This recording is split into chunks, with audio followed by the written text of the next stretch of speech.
Hello mga kabarkads, another day, another vlog na naman tayo ngayon mga kabarkads. Ngayon mga kabarkads, binalikan natin itong Davao Samal Bridge Project para ma-update kayo dito kung kumusta na ba itong trabaho dito. Dahil may kinasuhan ito sa Supreme Court. Yan, tuloy-tuloy pa ba yung trabaho dito? Ngayon is walang epekto yung kaso nila kasi tuloy-tuloy yung trabaho dito sa Davao Samal Bridge. Yan, nakikita natin doon is marami ng mga hukay para gawing poste. Tapos dito is may apat pa na poste.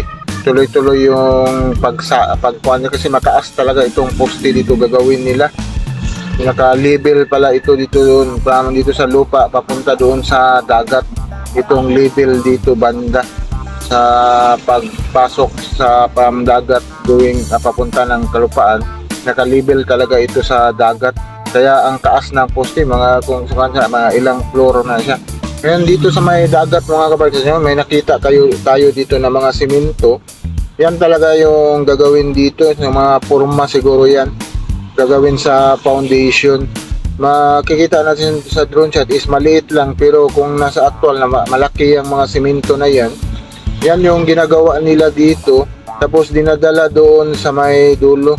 Nandyan na sila sa ikatlo nagdi-drilling para sa foundation. Tapos dito na area is waiting na ito, tapos na ito na drilling. Yan, foundation na ang ginagawa dito banda. Yan, itong sa may dagat, malaki-laki na talaga. Tapos dito is parang wala pa dito na flooringan, no? Kasi marami pang mga tubo, siguro ilalas siguro nila dyan. Dito banda is yan, marami ng mga semento. Yan talaga yung main na foundation dito sa may Davao side. Tapos ito yung sa Samal side na naman. Yan, nasa ikatlo na sila nagdi-drilling. Kita natin yung drilling machine. Ito yung update natin. Yan, papunta na tayo dito mga kabarkads sa project talaga. Nandito tayo sa Lanang. And talaga dito tayo dumadaan para makita din natin kung anong development dito banda, kasi umabot na yung mga soil testing nila dito at ito yung steel nila fabrication. Yan, tapos tatawid tayo dito sa may Aswela Cove. Yan, may mga sasakyan lang dito. Ito yung Aswela Cove. Katabi lang itong project nila. Yan, itong may blue na barcode, ito na yung project.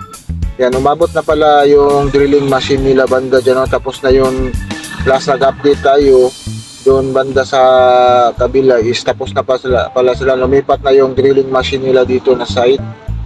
Palapit na talaga sila dito sa may kalupa, sa may highway na talaga magdi-drilling. Sa ngayon is siguro coordination at yung paglipat ng mga poste dito para magsimula sila mag-drilling sa may highway na talaga.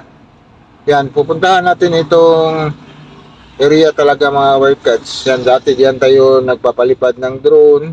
Ngayon nasa dagat tayo nagpapalipad doon sa may beach talaga para makita talaga natin yung sa dagat mismo, ma-focus natin kung kumusta na talaga doon. Kasi doon ang matagal talagang gumawa sila ng foundation diyan sa may dagat.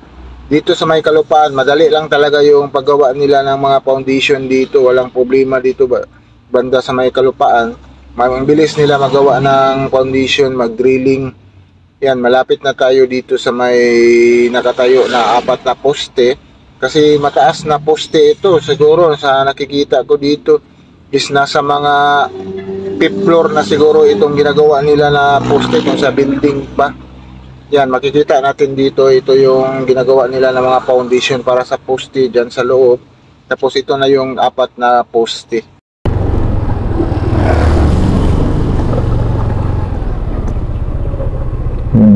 Workers dito, workers.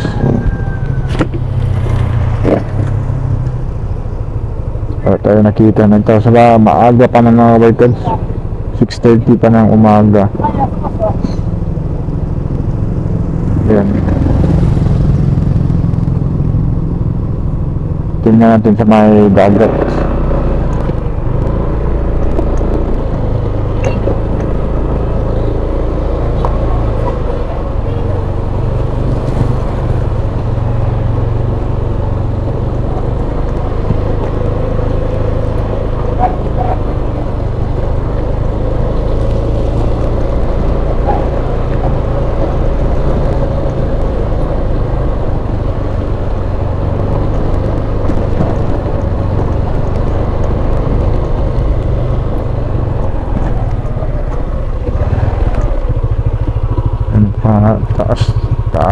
ito mga kabarkad.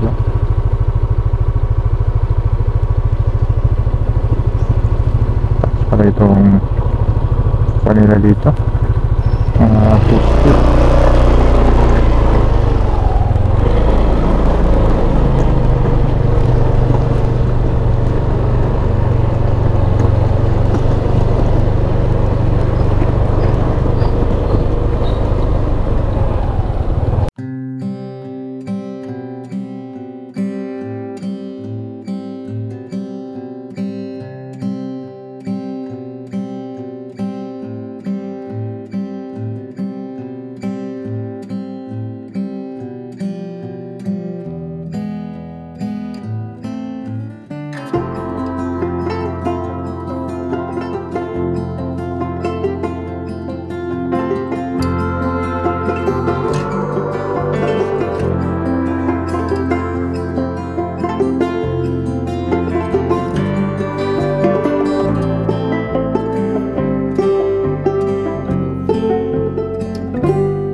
Ngayon mga kabagats, update na naman tayo dito sa may dagat.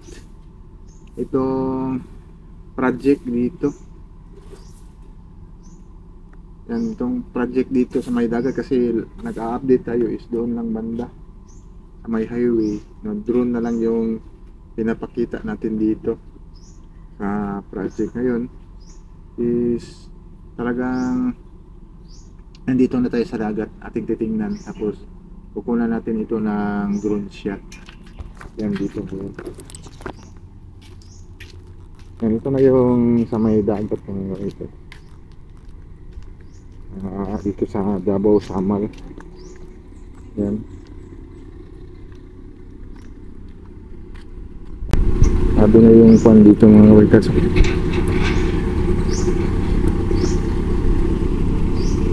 Yan, tuloy-tuloy pa yung trabaho nila dito kasi may mga trapo. Tapos yung mga simento, sabi ni sir na may mga simento inakot para doon sa dulo. Yung dinidrilling na dyan na sila mga kabarkas. Nasa ikatlo na sila. Tapos na yung una, ikadalawa, ikatlo, tapos ito. Yan, ito yung last yata na gagawin dito na post-its. Yan, update natin mga